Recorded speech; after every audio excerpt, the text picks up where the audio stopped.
Les enfants de la République, Frédéric Aziza. Frédéric Aziza. Radio J. Bonjour et bienvenue dans Les Enfants de la République dont vous êtes l'invité Jean-Marc Dumonté. Bonjour. Bonjour, Frédéric. Alors vous êtes propriétaire de 6 théâtres parisiens, dont le Théâtre Antoine, le Point Virgule, Bobino et tout dernièrement la Salle Gaveau. Vous produisez des artistes, notamment Nicolas Canteloup, Alex Luce, Fary, Philippe Cavrière et les Coquettes. Et vous présidez aussi l'Académie des Molières. Et puis vous êtes un très proche d'Emmanuel Macron, l'un de ses nombreux visiteurs du soir, avec, paraît-il, lesquels le chef de l'État aime discuter. Est-ce à dire, Jean-Marc Dumonté, qu'il y a un rapport entre le théâtre et la politique ? Non, il n'y a pas de rapport. On aimerait bien, mais il n'y a pas de rapport. La politique est une sorte de scène théâtrale. Non, la politique ne doit surtout pas être une scène, parce que ressemble ça parfois. entretiendrait l'idée que ce serait factice, que ce serait qu'apparence. Or, on traite de choses très graves quand on parle de politique, et nos chefs d'État, nos responsables dans des pays démocratiques ont d'écrasantes responsabilités, et on sait qu'aujourd'hui, notre grande responsabilité, c'est qu'est-ce qu'on fait pour défendre la démocratie, qu'est-ce qu'on fait pour la consolider, qu'est-ce qu'on fait pour continuer à vivre ensemble dans cette chance inouïe, et dans l'histoire, et dans le monde actuellement, de vivre dans un État laïque et républicain qui garantit les libertés. Donc, il n'y a pas de parallèle à faire entre le spectacle et la politique, parce qu'autrement, il y aurait un petit air de dénigrement qui ne me plaît pas. Mais quand la politique devient un spectacle, ça devient compliqué. Mais on en parlera. On parlera de tout ça. On va d'abord, puisque c'est le principe de l'émission, on va parler de votre parcours. Vous auriez dû être notaire. Eh oui. C'est bien ça ? C'est une famille de notaires, et puis vous avez commencé vos études de droit, et vous avez choisi un autre chemin. Un autre chemin. Vous avez fait Sciences Po, vous avez été journaliste au Quotidien de Paris, 4 ans, et vous êtes devenu l'empereur du théâtre parisien. C'est en tout cas comme ça qu'on vous surnomme. Pourquoi avoir choisi le milieu artistique, le monde de la culture ? Ça s'est pas passé comme ça et aussi vite. J'ai appris des années. Je devais être notaire, j'ai une maîtrise de droit, j'ai fait Sciences Po, je faisais du journalisme, et ensuite me consacrer exclusivement à un chemin du notariat, m'ennuyer parce que même si le droit est quelque chose de tout à fait passionnant, et les matières et étudiées et pratiquées le sont, mais j'avais l'impression de restreindre mon champ. C'est chiant, un notaire. Non, c'est pas chiant, c'est pas vrai. Vous êtes au cœur de la vie des gens sur des moments très clés de leur vie, que ce soit le mariage, une succession, l'acquisition d'une résidence principale. Non, c'est tout sauf chiant, c'est la vie des gens. Mais moi, ça restreignait mes choix. Or, j'avais eu la chance pendant mes études de mener de front droit et Sciences Po, de faire du journalisme en même temps, donc de toucher à beaucoup de choses et d'avoir beaucoup d'opportunités, de curiosité. Et donc, vous êtes un homme curieux, hein ? J'espère, j'essaye, je crois que c'est mieux quand même, la vie elle est courte. Et courte. vous êtes quelque donc... part aussi un peu curieux. J'espère, je ne sais pas, ça c'est à vous de le dire, mais je me suis dit à ce moment-là, et ça traduisait aussi une idéologie, c'est-à-dire que je trouve, on parlait à l'instant et très furtivement de la chance qu'on a de vivre dans une démocratie, mais moi je suis aussi quelqu'un qui croit en l'économie de marché, parce que l'économie de marché, elle vous oblige à vous dépasser, parce que vous êtes tenu par vos clients. On va parler justement du libéralisme. Vous êtes tout le temps obligé de donner satisfaction, et je trouvais ce défi intéressant. Et donc, je me suis lancé en entreprise et j'ai commencé à créer des entreprises. Vous avez vendu des pizzas ? Oui, c'est vrai que vous avez fait fortune en vendant des pizzas ? Non, c'est comme ça non, c'est pas en vendant des pizzas, c'est en vendant l'étymologie s'apparente, c'est en vendant des pins en 91-92. Ah, des pins. Où je me suis, effectivement, j'ai ouvert à Bruxelles, j'ai ouvert à Barcelone, j'avais 30 salariés, et j'ai gagné beaucoup d'argent. Et cet argent, parce que l'argent n'est pas une fin en soi, l'argent c'est un carburant. Cet argent, je m'en suis servi pour investir dans un premier spectacle, c'était il y a 30 ans. Vous étiez très jeune, hein ? Oui, j'étais très jeune, j'avais 25-26 ans. J'ai investi dans un spectacle qui s'appelait La Java des mémoires d'abord, et ensuite Les années Twist, qui est devenu Twist, qui a eu un Molière. Et c'est comme ça que j'ai amorcé mon entrée dans le monde du spectacle. Mais d'abord, j'ai été chef d'entreprise. Et je suis toujours un chef d'entreprise. J'ai la chance d'évoluer dans le secteur culturel, où la part artistique est prépondérante, parce que c'est la qualité de nos spectacles qui va décider du reste. Donc il faut vraiment avoir un œil, c'est ça qui me passionne, artistique assez aiguisé. J'espère que je l'ai. En tout cas, j'essaye de m'y employer et de le déployer. Et j'ai commencé par l'entreprise. Je suis toujours un chef d'entreprise. J'ai la chance d'intervenir dans le domaine culturel. Vous êtes à la tête d'une société de production. Oui. Hein ? Alors, qu'est-ce que vous a apporté le théâtre et qu'est-ce que vous avez apporté au théâtre ? C'est toujours compliqué apporter comme beaucoup d'autres, j'essaye de contribuer. Ce que m'a apporté, c'est que ce sont des expériences et des aventures extraordinaires. Et au fond, ce qui me relie au monde culturel, c'est de satisfaire des curiosités en embrassant en permanence des nouveaux projets. Et ça, c'est extraordinaire. Nouveaux projets, alors au niveau du spectacle, au niveau des théâtres les deux. que vous achetez. Les deux. Ouais. C'est-à-dire que vous achetez des théâtres, et la plupart du temps, quand vous achetez un théâtre, c'est qu'il est en mauvaise santé économique. Donc vous achetez un théâtre, et vous avez le devoir de le redresser. Surtout quand vous l'achetez, donc c'est dans le secteur privé. Hein, oui, et le devoir, parce que moi j'emprunte. Ouais. J'emprunte, hein, j'ai autofinancé tous mes théâtres, donc l'argent... C'est vrai que Salgavo, 8 millions d'euros. Oui. Hein, donc l'argent, vous en apportez une partie, vous empruntez l'autre, donc il faut que ce soit rentable. Donc j'ai cet impératif de la rentabilité dans chacun de mes théâtres. Ça passe donc par le respect d'un certain nombre de règles économiques et aussi artistiques. Oui, et c'est ce que je vous disais pour revenir à votre question. Qu'est-ce que ça vous apporte ? Ça m'apporte des aventures, parce que reprendre une salle, que ce soit Antoine, que ce soit Gaveau aujourd'hui, mais là, tout est à faire, donc je ne veux pas être présomptueux, mais que ce soit Antoine, que ce soit Bobino, qui étaient des salles qui souffraient à ce moment-là, savoir les redresser... Il me semble qu'on avait parlé de la fermeture de Bobino. Non, parce que Gérard Louvain, qui avait relancé Bobino en créant un cabaret... C'est des rumeurs qui... Gérard Louvain avait relancé Bobino, avait investi énormément d'argent. Il est tombé au moment des subprimes. Il avait des charges très lourdes. Il a décidé d'arrêter. Et c'est assez remarquable, il a planté personne. Donc il n'était pas au bord de la cessation de paiement. C'était critique pour lui, mais il a assumé, il a fait face à ses responsabilités et il a payé personne. Ce qui est passionnant dans mon métier, c'est que vous avez un projet, vous avez une idée. Voilà, un jour, j'ai eu envie de faire un spectacle sur Simone Veil. Christiana Reilly était venue me voir. On a travaillé, on a retravaillé. On a beaucoup parlé de ce spectacle. C'est normal parce qu'il était assez formidable. Et c'était coécrit par Christiana Reilly et Antoine Maury qui travaillait avec moi. Et qui était là un peu en politique après. Antoine, oui, Antoine, il a rejoint le cabinet pour être conseiller culturel d'Elisabeth Borne et puis de Gabriel Attal. Mais voilà, on part d'une idée un jour, et puis 6 mois, 1 an après, parfois c'est 3 ans, 5 ans, le projet voit le jour, et on est extraordinairement récompensé par l'accueil du public. On va parler... Oui. Allez-y. Et parfois, nos spectacles fonctionnent moins bien. Ouais. Mais ce qui m'intéresse, c'est de toucher les gens, c'est de les émouvoir. Et au fond, c'est d'être fier de ce qu'on fait. Moi, ma grande devise, c'est d'être fier. Alors, j'ai besoin aussi que ça soit rentable. Mais si déjà je suis fier, j'ai accompli une grande partie du chemin. Alors, fier aussi du nombre de spectateurs qui viennent dans vos salles. On est dimanche. Aujourd'hui, il y avait combien hier soir de spectateurs présents dans toutes vos salles ? Énormément. C'est-à-dire ? Énormément. Je dirais qu'il y avait à peu près 10 000 personnes. Voilà, 10 000 personnes, on a fait, oui, le samedi est un très, très gros jour. Ouais.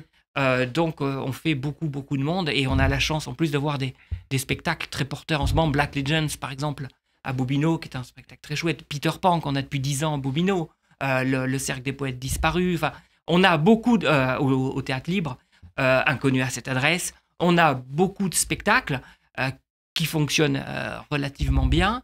Et c'est heureux de voir ces salles vibrer. Ça fait, je crois, 750 000, 800 000 spectateurs par an ? Oui, par an, c'est ça, à peu près sur c'est énorme. Salles. Au fond, c'est beaucoup, oui. C'est une ville comme Bordeaux et toute son agglomération, moi qui viens de Bordeaux. Donc ça fait beaucoup de monde, effectivement. Ça fait beaucoup de monde. On vous envie ?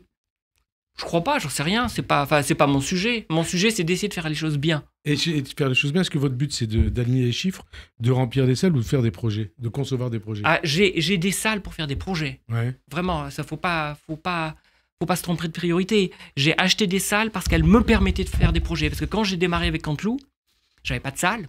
Et Nicolas, on avait vraiment très bien travaillé. On avait un spectacle tout à fait à la hauteur, coécrit par Christophe Duturon, qui est un auteur vraiment très doué, et qui écrit pour Pierre Richard aussi notamment, et puis qui est réalisateur, et qui est un type qui a beaucoup de talent. Et j'avais pas la salle. Et on va parler de Canteloup après, parce qu'il y a l'épisode d'Olympia. On va en parler. J'avais pas la salle. Et sans salle, vous pouvez pas avoir de projet. C'est compliqué. Quand vous avez des salles, vous pouvez avoir des projets. Vous êtes le roi. Vous avez des salles. On n'est jamais le roi. Vous savez, quand on pense être le roi, on est vite détrôné. En tout cas, vous avez ou alors on a ça vous donne des possibilités complémentaires. Énorme. Le théâtre privé, c'est quoi ? C'est un entrepreneuriat comme un autre ou pas ? Ah, totalement. Totalement. Et c'est un entrepreneuriat très compliqué. Très compliqué parce que il faut en permanence lancer des prototypes parce que aucun spectacle ne ressemble à un autre spectacle. Donc, il faut tout le temps lancer les prototypes. Vous n'êtes jamais sûr du résultat. Vous vous trompez. Vous avez eu des bides ? Bien sûr. Bien sûr. Récemment ? Oui, bien sûr. Quoi, par exemple ? J'avais lancé une comédie musicale qui s'appelait Al Capone. et qui n'a pas rencontré le succès que j'attendais. C'était au Folies Bergères, donc dans un théâtre que je louais. Ma fierté, c'est d'avoir payé les 90 dates et avoir payé tout le monde jusqu'au bout. Donc d'avoir honoré mes engagements. Et ce spectacle, sans doute, n'était pas aussi bien que je l'attendais, que j'espérais. Parce que, vous savez, quand vous avez un échec, il faut toujours se remettre en cause. C'est-à-dire que soit c'est le spectacle en tant que tel, ce que vous offrez, qui n'a pas rencontré le public, soit que l'environnement, l'enveloppe, le marketing, la communication, la commercialisation n'était pas à la hauteur. Sur le deuxième point, j'essaye toujours d'être à la hauteur parce que j'ai le devoir de bien accompagner les spectacles. Donc par la force des choses, c'est que le projet n'était pas à la hauteur. Alors justement, comment réunir le public, comment attirer le public et avec quel type de spectacle? Il n'y a pas de solution miracle. Pas de solution miracle. Puisque vous proposez des spectacles très différents. Très différents. Très différents. Il n'y a pas de recette. Il n'y a sincèrement aucune recette. Ça passe pas par des spectacles énormément porteurs? Je sais pas ce que ça veut dire. J'adorerais si j'avais la définition. Est-ce qu'il y a une recette ou pas pour qu'un spectacle soit porteur? Vous avez de l'expérience au bout d'un moment. Ouais. Vous avez de l'expérience. Vous avez du travail à accomplir. Parce que je ne crois pas au spectacle maudit. Si vous voulez, le spectacle qui ne rencontre jamais son public, ça n'existe pas. Il faut penser à toutes les contraintes qu'il y a autour d'un spectacle. Comment le spectacle va être perçu? Est-ce que le public va bien appréhender le spectacle? Qu'est-ce qu'il va en raconter? Le premier spectacle que j'ai produit, ça s'appelait La Java des Mémoires, donc c'est il y a 30 ans. C'était un magnifique spectacle, mais vraiment magnifique. Ça n'a jamais rencontré son public. Pourquoi? Ça a traité des années 30-40, c'était à l'accordéon. Donc dans la tête des gens, c'était absolument poussiéreux.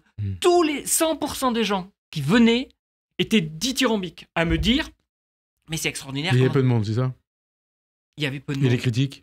Dithyrambique, tout était dithyrambique, mais la façon de le communiquer, le thème en lui-même, portait des handicaps terribles. Donc là, c'était une question d'enveloppe.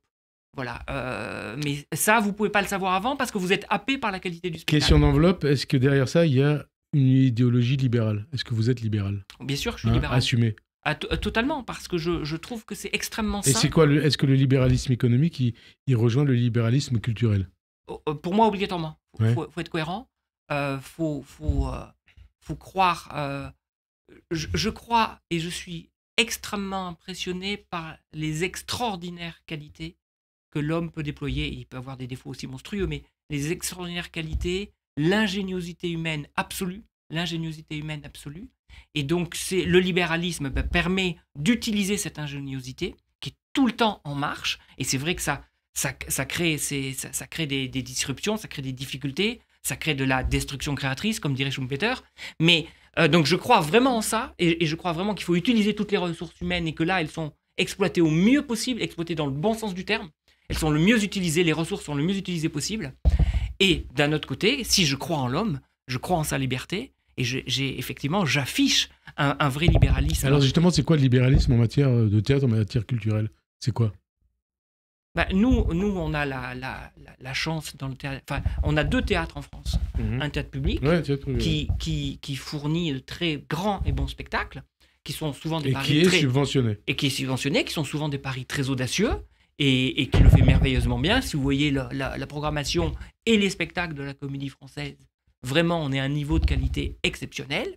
Et puis, vous avez le théâtre privé, mais qui, lui, lance tous ses prototypes, métier d'artisan. Donc, c'est très simple. La démonstration du théâtre privé et du libéralisme, c'est que je vis des billets que je vends. Et alors, justement, en quoi, indépendamment des billets que vous vendez, en quoi la mission du théâtre privé rejoint celle du théâtre public? Est-ce qu'elles se rejoignent ou pas? Elles se rejoignent en partie.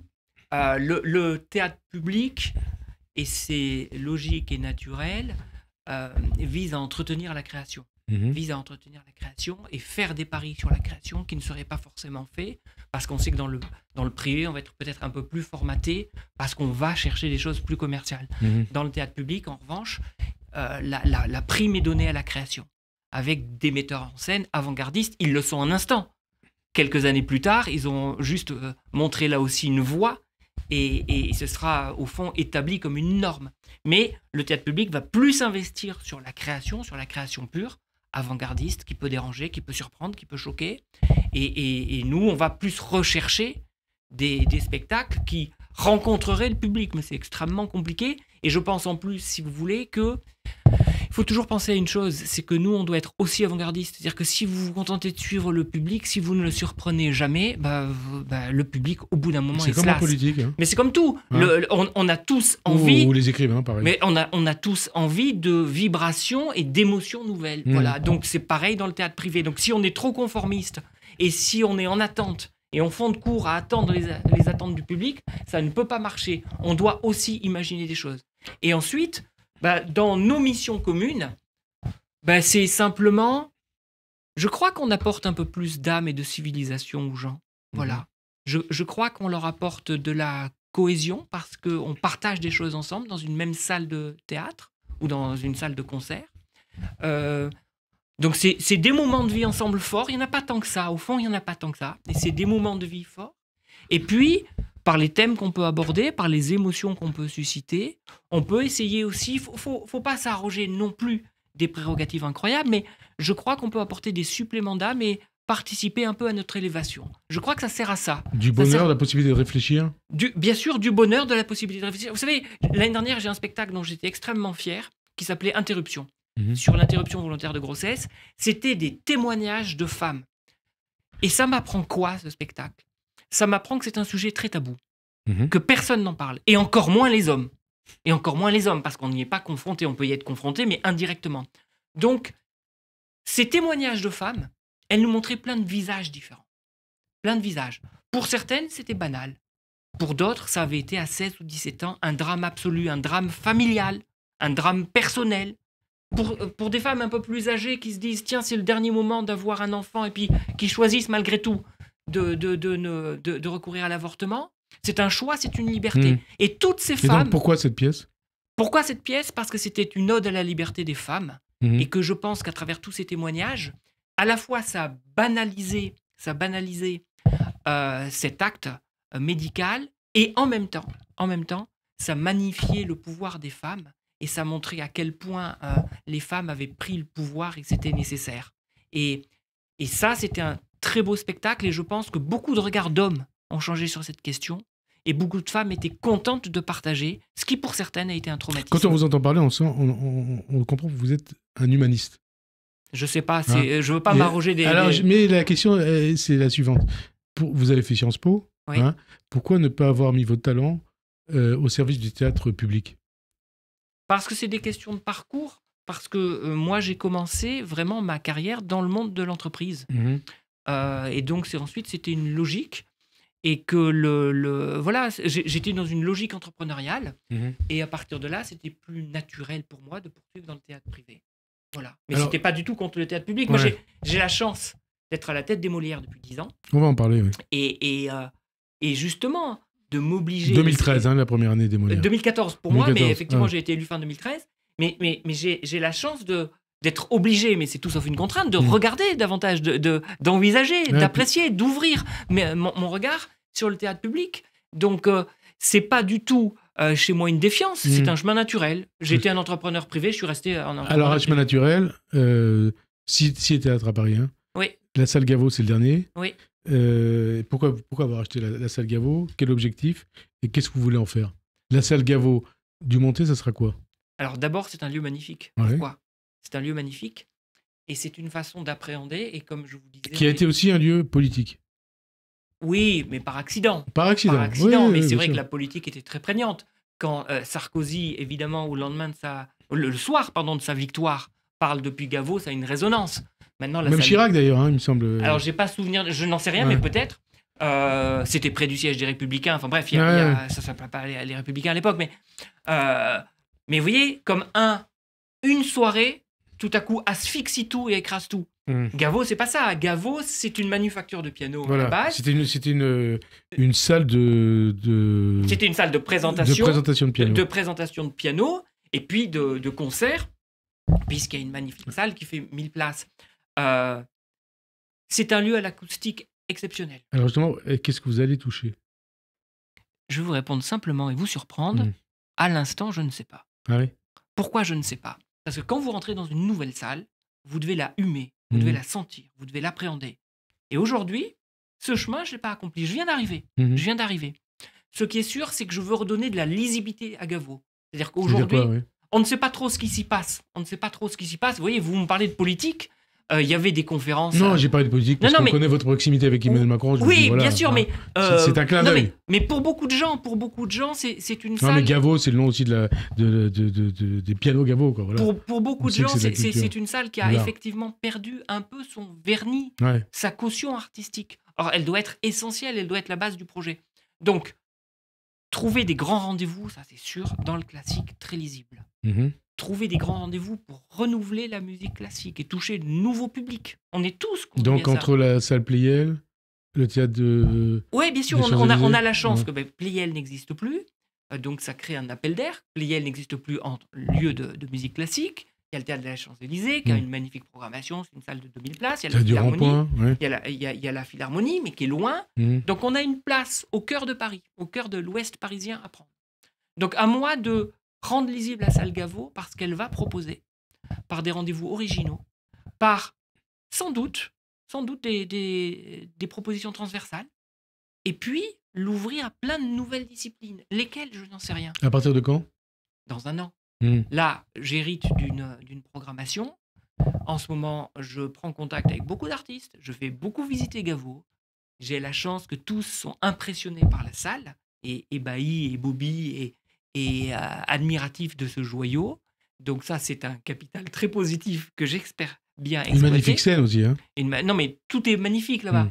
Et donc, à partir de là, je vais imaginer... J'ai des idées, mais je ne vais pas les dévoiler, parce que si ça se trouve, elles vont être percutées par des révélations que m'offriront un certain nombre d'artistes, parce que c'est eux qui doivent guider ma politique pour l'avenir, parce que c'est extrêmement important qu'au préalable, j'ai bien senti la salle pour faire la meilleure proposition pour que le public adhère. Alors justement, artiste, vous produisez des artistes, et puis vos productions ont déjà reçu un Molière. C'est pas un peu compliqué quand vous présidez la cérémonie des Molières et que vos productions... Alors, c'est absolument pas compliqué, parce que je ne vois pas pourquoi le président des Molières verrait ses spectacles rayés de la carte. Où serait l'égalité ? C'est comme si vous me disiez, oui, mais Emmanuel... Mais on vous a dit, sans doute, il y a un mélange. Bien sûr, mais Emmanuel Macron a le droit de se présenter alors qu'il était déjà président et puis qu'il vote lui-même. Ben voilà, alors pas de parallèle. Parce que, mais juste, moi, je suis un votant sur 3500. 3500. Voilà, je suis un votant sur 3500. C'est un vote qui est très large. Les critères de présentation des spectacles sont extrêmement objectifs. C'est ça qu'on a fait il y a 10 ans.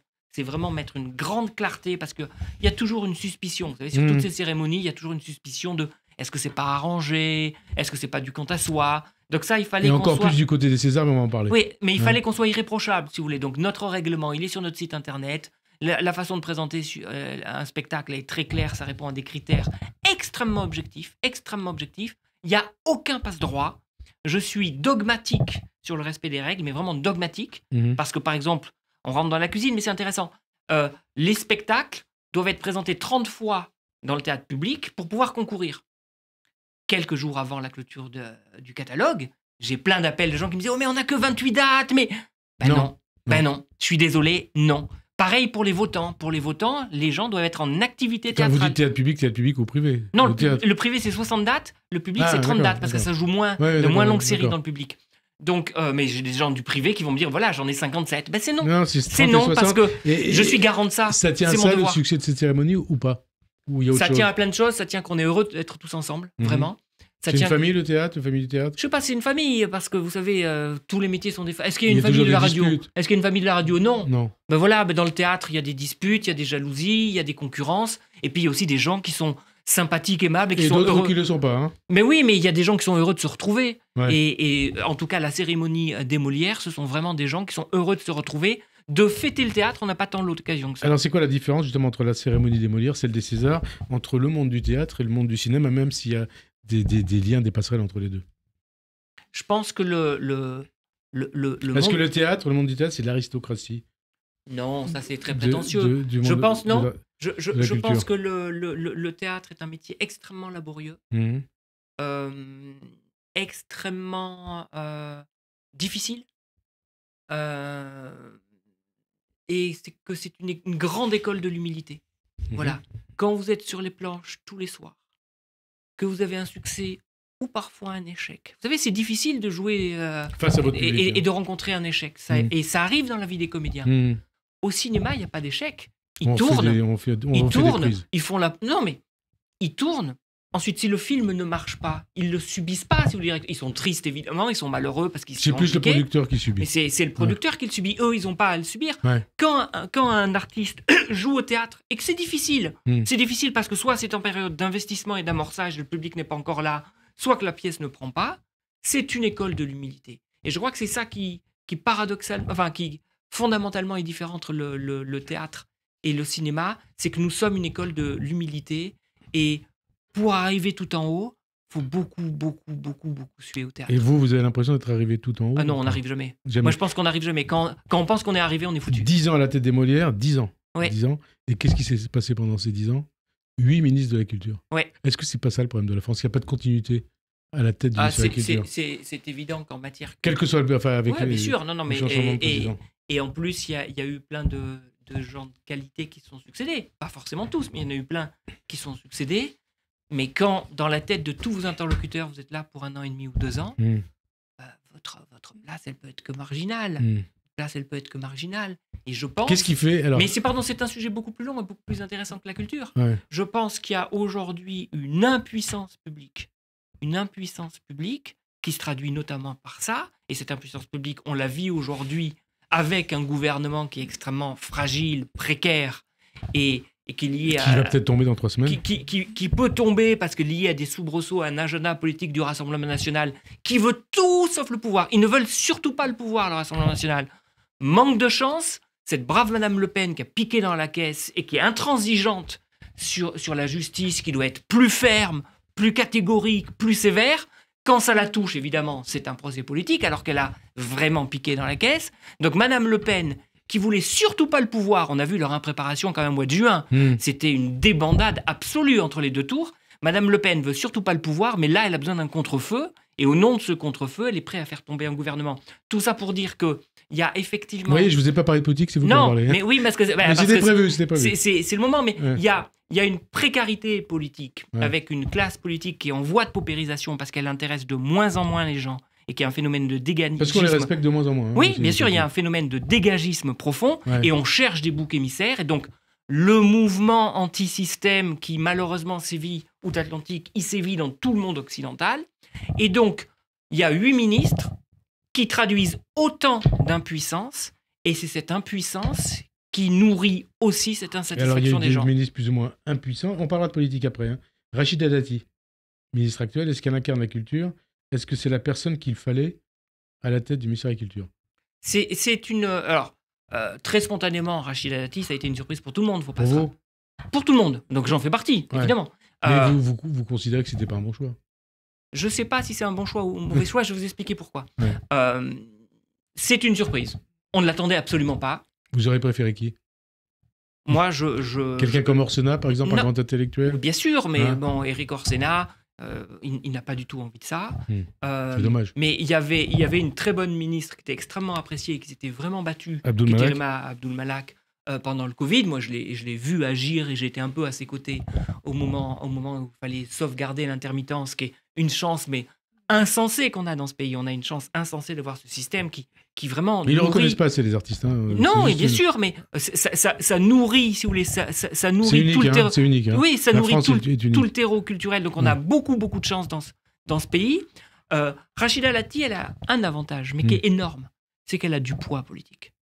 Et que quand Rachida Dati, elle veut quelque chose, elle fait avancer un dossier. Donc la culture a la chance d'avoir ce ministre. Ensuite, il faut qu'il utilise bien sa force Et qu'il puisse, sa et qu'elle détermination. puisse utiliser. et qu'elle puisse l'utiliser. Mais c'est quelqu'un qui a une force politique incontestable. Ben, on parlera de politique un peu, d'Emmanuel Macron. Je crois que je peux dire votre ami Emmanuel Macron. Non, on n'est jamais Non. ami d'un président. On va en parler. On peut avoir va de parler. l'affection, mais on n'est jamais L'affection, ami mais avec on un en président. parlera après. Votre parcours, donc, c'est aussi plein d'aventures artistiques. Vous avez rencontré, vous en avez parlé tout à l'heure, Nicolas Canteloup, c'était en 97, hein, 1997.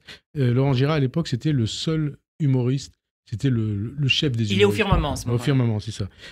Donc, Canteloup, vous l'avez lancé dans une salle, et ce fut un bide. Hein, et puis, comment on passe d'un bide initial à un triomphe? Et là, vous allez peut-être nous parler de l'Olympia. C'est amusant parce que ça prouve à Un quel triomphe qui dure, hein. Oui, non, mais c'est amusant parce que ça prouve à quel point les idées reçues, il faut jamais les recevoir et les accepter. et qu'il y a toujours une place, mais qu'il faut décider de faire sa place. Vous parlez pour vous aussi, alors? Je parle pour tout le monde dans la vie. Pour tout le monde dans la vie. Donc, je crois que c'est... Si j'arrivais... Y compris ceux qui nous écoutent. Mais bien sûr, si j'arrivais à convaincre, mais vraiment, si on arrivait à convaincre les Français qu'ils ont une chance incroyable de vivre dans ce pays, qu'on déborde d'opportunités et que leur vie leur appartient et que c'est à eux d'être décisifs, d'arrêter de se poser en victime, d'arrêter de croire que certes, il y a l'inflation, certes, il y a des difficultés, mais on peut avancer, on peut réussir dans ce pays. Alors, Canteloup, parce qu'après, on va reparler de tout ça. Mais si on arrivait à intégrer cette idée, ce serait génial. Canteloup. Mais Canteloup, c'est la même idée. C'est, a priori, tout est bouché, on ne peut pas y arriver. Et moi, je pense que pourquoi il n'y aurait pas un deuxième imitateur? Et ça a marché. Toutes les portes nous sont fermées. Mais vraiment, toutes les portes, parce que les gens ne veulent pas recevoir. Et il vous vient une idée de génie? Je ne sais pas s'il me vient une idée de génie. Je dis au bout d'un moment, parce que j'en ai assez, parce qu'on stagne, je dis, on va faire l'Olympia. Et c'est totalement saugrenu, je vais vendre 138 billets. Sauf que ça va être un sésame, un affichage, une enveloppe, on en parlait tout à l'heure, assez inouï pour mettre en lumière Nicolas. Et tout à coup, Nicolas faisant l'Olympia, c'est quelqu'un qui existe. C'est délirant, je vends 138 après, il y a eu Drucker, et puis il y a eu... Je vends beaucoup de billets à des entreprises. Voilà, je vends 1200 places à des entreprises, donc il a une très belle salle. Et comme je fais l'Olympia, les équipes de Michel Drucker... Non, mais les équipes de Michel Drucker viennent. Je suis crédible. Enfin, Nicolas est crédible, mais on a toujours fait équipe avec Nicolas, donc on va soit dire on ou je, en parlant de notre aventure. Et à partir de là, effectivement, j'ai fait l'Olympia, j'ai ouvert le Sésame, et Michel Drucker nous accueille. Et ça dure, ça fait 20... ça fait 20 ans. Ça fait 20 ans qu'on a... Oui, ça fait 25 ans qu'on travaille ensemble, et puis ça fait une petite vingtaine d'années qu'on est plutôt en haut. Il y a un autre chouchou à vous, c'est Cavrivière. Cavrivière, il est extraordinaire. Il est Philippe. Et il a travaillé avec Canteloup. Philippe, il a commencé à travailler avec nous en 2002, avec Nicolas, sur la Coupe du Monde en Corée. Donc c'est de l'histoire... vraiment, on est en préhistoire. Vous savez, cette fameuse Coupe du Monde, on a fait un petit tour et puis ça s'est arrêté au premier tour. Et ensuite, ça a été notre partenaire, Philippe, sur la radio, sur Europe 1 pendant 16 ans. Et après, vous avez été viré. Et après, on a été viré. Bon, bref. Et humour et politique, ça va ensemble? Politique et humour, ça va ensemble? Oui, bien sûr. Ça plaît aux gens? Bien sûr, et puis absolument. Qu'est-ce qu'apportent les humoristes à la politique et les politiques aux humoristes? Le match est biaisé. Les politiques, ils apportent la matière, mais quand ils sont en face d'un humoriste, ils sont obligés de rire. Le match est vraiment biaisé. Ils sont obligés de faire bonne face et bonne figure, de montrer qu'ils ont de l'humour, alors que parfois, c'est un peu jaune. C'est un peu compliqué. Il y a des artistes que vous ne pourriez pas produire, que vous ne pouvez pas produire.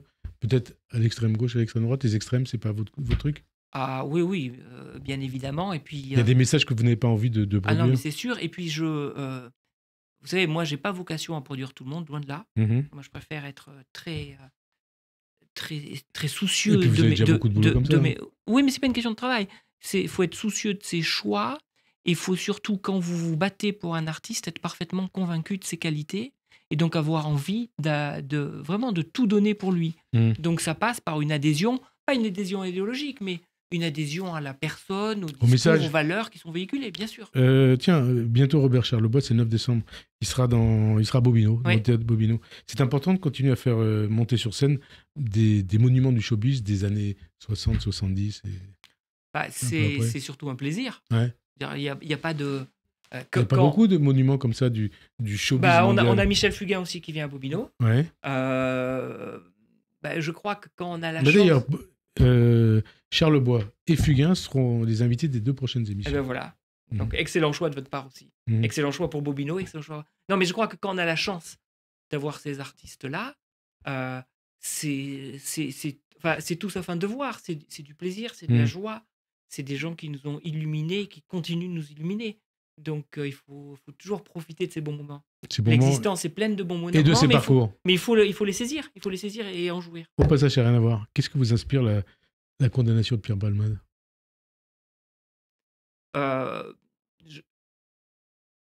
C'est un dossier extrêmement douloureux. Je trouve que Pierre a été très digne, à la hauteur du moment, très, très digne en ayant des mots fondés, assumés, précis sur les victimes, sur le traumatisme que ça représente aussi pour pour lui de jamais ne pouvoir compenser leur douleur, leur peine, leur chagrin. Et je crois en la rédemption et je crois au pardon. C'est quelque chose d'important. Donc je pense que il est sur une voie de la rédemption et c'est douloureux, c'est une exécution immédiate. On n'attend pas un appel, c'est une exécution immédiate, même si la détention est différée. Mais donc ça ressemble aux réquisitions qu'on mais oui, mais oui, bah voilà, c'est exactement pareil. C'est exactement pareil sur les modalités de la peine. On ne va pas faire de parallèle, évidemment, entre les deux affaires. Vous le connaissez, oui, bien sûr. Moi, j'ai eu la chance de faire plusieurs projets avec lui. Une pièce de théâtre qui s'appelait Pierre et Fils. Pierre Richard Palmade. C'était en 2006-2007. On avait joué 200 fois à Paris, une très grosse tournée. Et j'avais eu la chance de faire Fugueuse avec lui, où il y avait Lynn Renaud et Muriel Robin. Ça avait été coécrit par Pierre et Christophe Duturon. Donc, voilà. Non, ça vous fait mal. Mais non, ça me fait pas mal. Vous pensez bien entendu aux victimes. Vraiment, je pense aux victimes. Je trouve qu'il a eu le comportement digne et nécessaire par rapport aux victimes. Et à partir de là, je crois qu'il est sur un chemin personnel qui, j'espère, lui sera pas défavorable. Voilà. Alors, on a parlé un peu de politique. D'ailleurs, j'ai oublié de vous poser une question. Quand on parlait extrême gauche et extrême droite, est-ce que vous renvoyez dos à dos extrême gauche et extrême droite? Qu'est-ce qui est plus dangereux aujourd'hui? C'est l'extrême gauche ou l'extrême droite? Oui, je les renvoie dos à dos. Parce qu'aucun des deux ne respecte l'état de droit. Et l'état de droit, nous devons le chérir. Monsieur Mélenchon, comme Madame Le Pen, refuse la justice.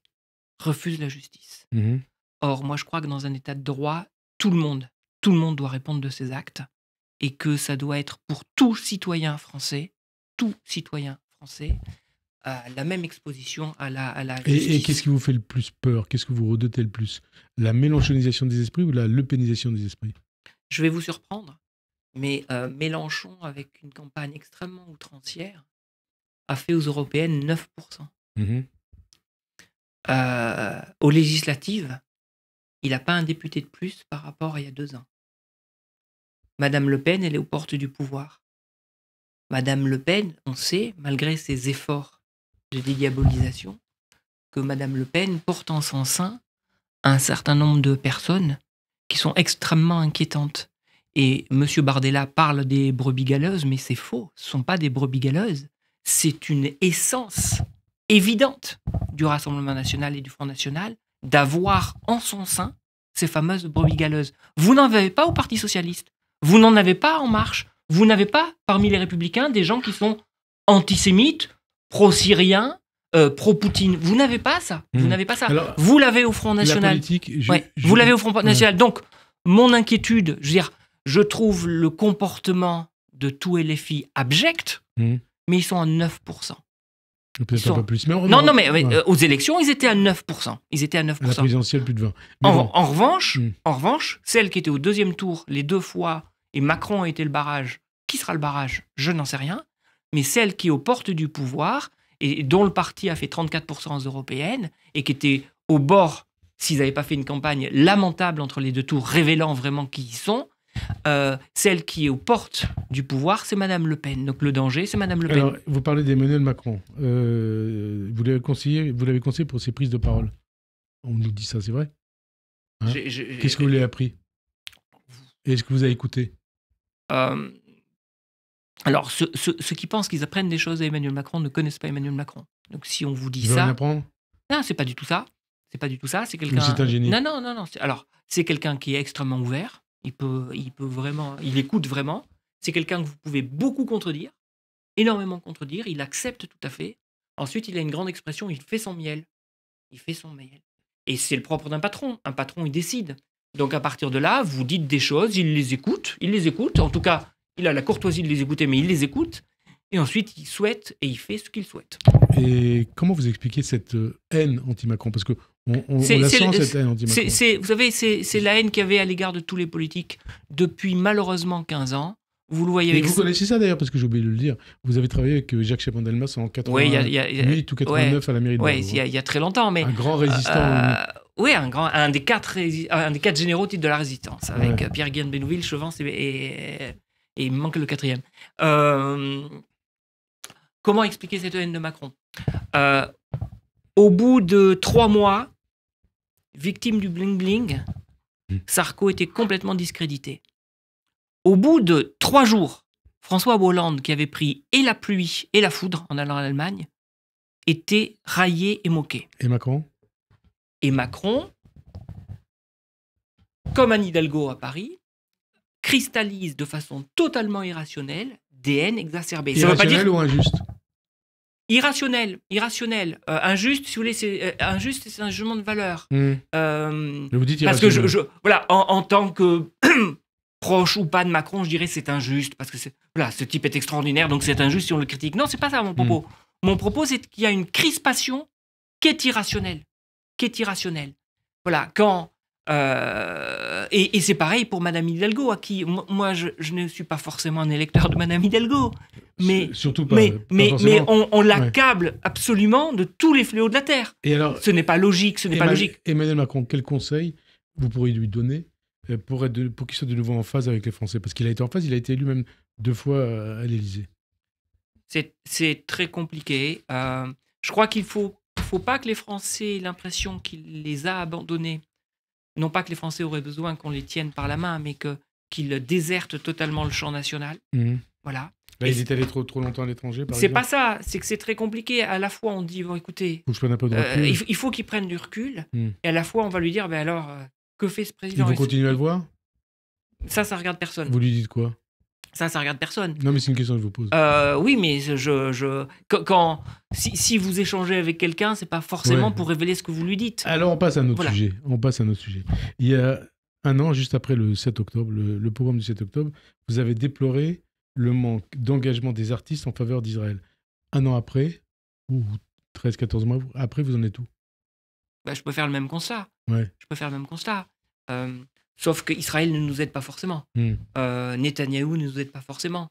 Moi, j'ai beaucoup de respect, d'admiration pour Israël. D'ailleurs, vous avez créé en 2017 avec Steve Suissa le festival du théâtre français en Israël. Oui.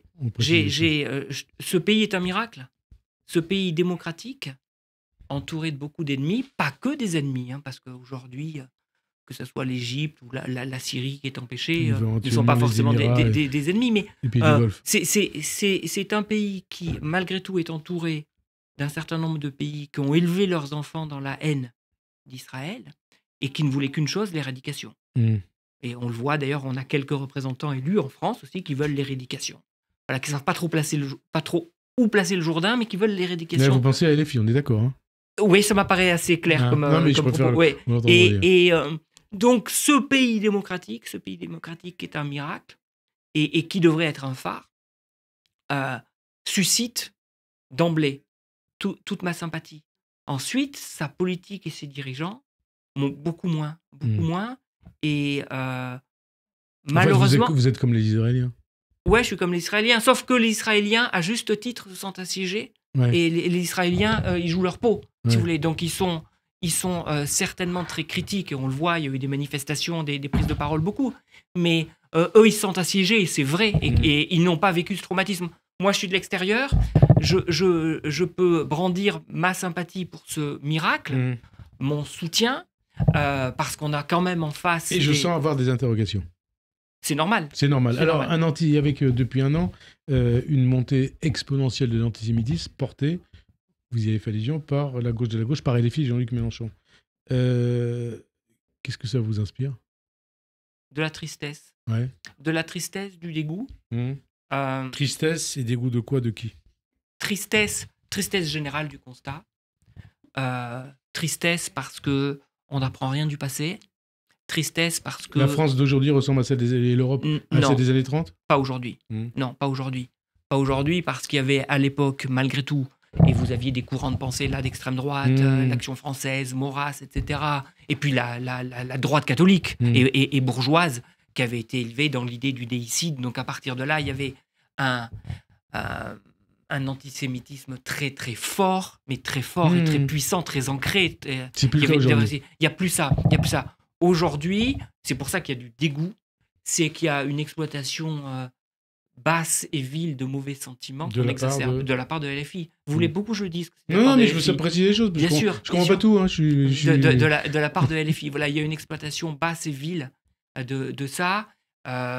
Voilà, quand il martèle en permanence qu'il y a un génocide, non, c'est abominable ce qui se passe à Gaza, mais personne ne peut le cautionner. C'est abominable. Simplement, c'est une guerre. Dernière question. Vous avez produit un certain nombre de spectacles dont vous avez parlé tout à l'heure, d'événements autour de l'antisémitisme, notamment avec VHL, de la Shoah sur le Veldiv. En ce moment, donc, Inconnu à cette adresse, avec Stéphane Guillon et Jean-Pierre Daroussin en Théâtre Antoine. Un texte puissant, petit puissant, écrit en 1938. C'est autour de 19 lettres entre deux amis, un Allemand et un Juif américain, à l'heure de la montée du nazisme. On était en 1938. Pourquoi ces choix? Parce que je pense qu'on est une caisse de résonance, parce que je pense que c'est mon devoir d'offrir des textes qui ont de la résonance et qui j'espère, font réfléchir le public sur ces thèmes-là. Moi, en tant que directeur de salle, j'ai un média, parce que j'accueille des spectacles, j'accueille des spectateurs. Donc à partir de là, j'essaye de chevaucher des thèmes qui j'espère, feront réfléchir et susciteront de l'empathie pour des causes, de l'inquiétude et surtout de la réaction. Merci en tout cas, Jean-Marc Dumontet, de votre témoignage, parce que c'était un témoignage que vous nous avez livré. Merci à vous de nous être fidèles. Bon dimanche sur Radio J, à la semaine prochaine. Merci. Merci. Voilà.